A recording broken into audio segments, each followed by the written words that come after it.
ओवी 5वी. चला कल्पतरूंचे आरव, चेतना चिंतामणींचे गाव. बोलते जे अर्णव, पियुषांचे. सज्जनपणे वागणारे लोक असतील असा समाज ज्ञानेश्वरांना अपेक्षित आहे. सज्जनपणाची व्याख्या काय? लक्षणे कोणती? सज्जन माणूस कसा असतो याचे वर्णन 5व्या आणि 6व्या ओवीत सांगत आहेत. मराठी किती सौंदर्यवती आहे याचे प्रमाण म्हणजे हे 2 श्लोक. सोन्याला सुवास असता आणि मोगऱ्याला रंग असता तर, अशा कल्पना सामान्य माणूस करतो. माऊलींना असले प्रश्न पडत नाहीत. कल्पतरू म्हणजे मनातील इच्छा पूर्ण करणारे. आरव म्हणजे शांतता प्रिय. चिंतामणींचे गाव म्हणजे लोकांच्या चिंता दूर करणाऱ्या, मदतीसाठी तत्पर असलेल्या, लोकसेवेला वाहून घेतलेल्या लोकांचा संघ. पियुष म्हणजे अमृत आणि अर्णव म्हणजे समुद्र.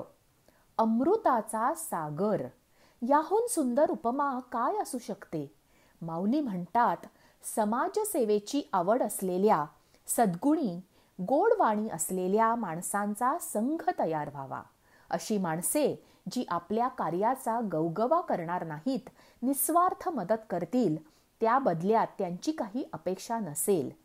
ते गरजूंचा गैरफायदा घेणार नाहीत, स्वतःची मते त्यांच्यावर लादणार नाहीत. कल्पतरू जे मागू ते देतो, पण त्याच्याजवळ जावं लागतं आणि तो बोलत नाही.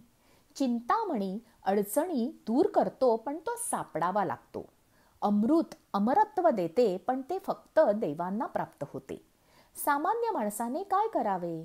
त्यांच्यासाठी संत जन्म घेतात. संत हिंडते फिरते कल्पतरू आहेत. ते मार्गदर्शन करतात, समस्या दूर करतात, उपदेशरूपी अमृत देतात. असे अनेक ज्ञानी संत ज्ञानेश्वरीच्या वाचनाने, अभ्यासाने निर्माण होवोत, जे समाजाची स्वप्ने पूर्ण करतील, चिंता दूर करतील आणि समाज जागृत ठेवतील. ज्ञानी आणि संत हे महत्त्वाचे आहेत. मदत गुंडही करतात, पण त्या बदल्यात गैरकृत्ये करवून घेतात. मदत एखादा साधा सामान्य माणूसही करतो, पण ती अस्थानी होऊ शकते. मदत ही योग्य व्यक्तीला करावी. मदत इतकीही करू नये की घेणारा त्याने आळशी बनेल. संतांना हे तारतम्य असते, ज्ञान असते. मदत अशी करावी की तो माणूस आत्मनिर्भर बनेल, परत त्याला मदत लागणार नाही. कल्पतरू आणि चिंतामणी अप्राप्य असण्याचे कारण हे आहे की अगदी गरज पडली तरच असे सहाय्य घ्यावे. माणसाला हवे असते सुख आणि त्याचे लक्ष असते दुःखावर. आनंदी आहे असे मनापासून त्याला कधी वाटत नाही. संत अशा उपाधीला कंटाळतात आणि लोकाश्रय टाळतात.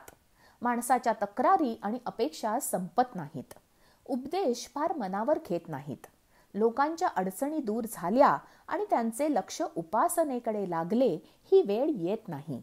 काहीतरी हवं म्हणूनच उपासना सुरू राहते.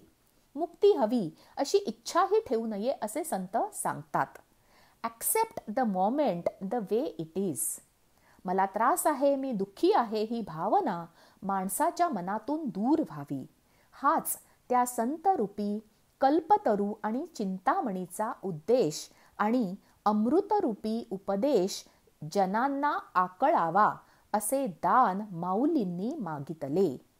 ठेविले अनंते तैसेची राहावे, चित्ती असू द्यावे समाधान. ओवी 6वी.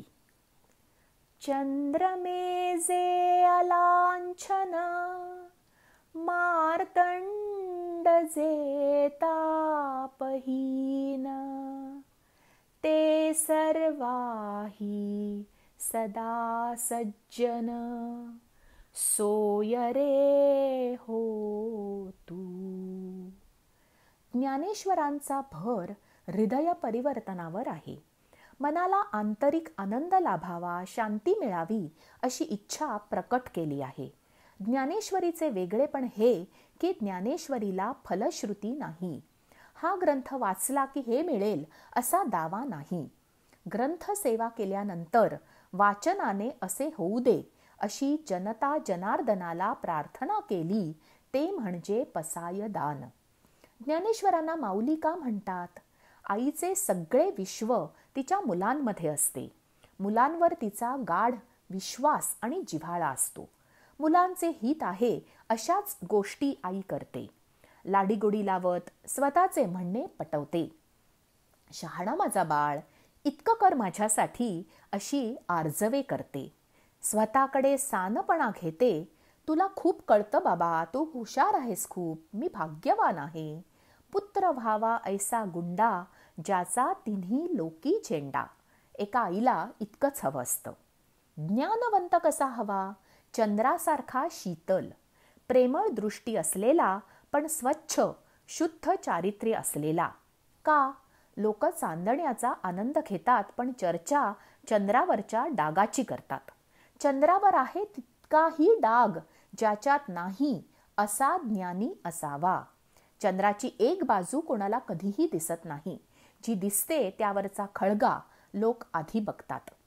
अजून कसा असावा ज्ञानी माणूस? सूर्यासारखा प्रखर तेजस्वी, स्वप्रकाशित पण लीन. सूर्याची उष्णता त्याच्यात नको. अहंकाराला तिथे वाव नको. हृदय कोमल असावे, त्यात दया क्षमा शांती हवी.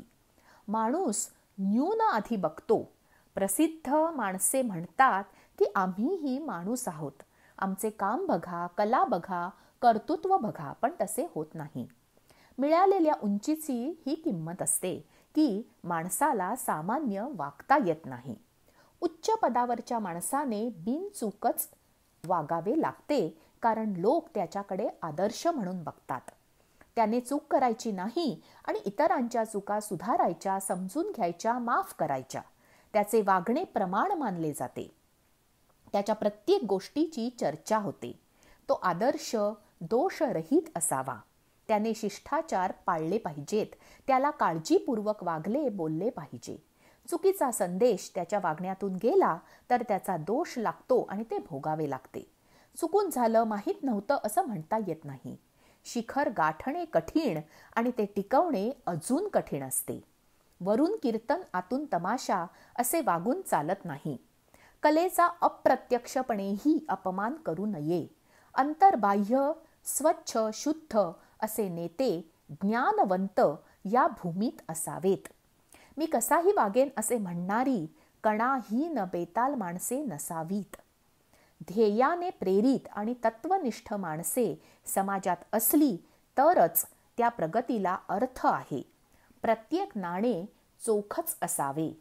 आपण माऊलींची लेकरे म्हणायला लायक व्हायचं की नाही हे ज्याचं त्यानं ठरवावं. असिधारा व्रत आहे, पेललं तर उत्तम, काळजी घ्यायला माऊली समर्थ आहे. सदा सज्जन सोयरे होतू, व्हायला आपण तयार आहोत का? श्लोक 7.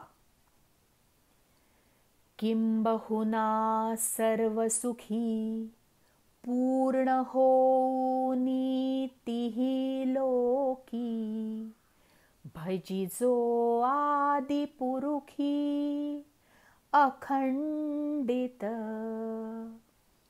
किंबाहुना हा शब्द इथे का वापरला असावा? किंबाहुनाचा नक्की अर्थ काय? हा मूळ संस्कृत शब्द आहे ज्याचा अर्थ याहून अधिक काय सांगू, म्हणजे यापेक्षा जास्त काही नाही. आतापर्यंत काय हवं ते माऊलींनी सांगितले, जसे सत्कर्म करावे, मैत्रीपूर्ण वागावे, ज्ञान मिळवावे, काय हवंय ते समजावे, मंगल व्हावे, दोषरहित असावे. अजून काय मागू म्हणजे नक्की काय हवं? सर्वजण सुखी होऊ देत. सुखी कसे होतील?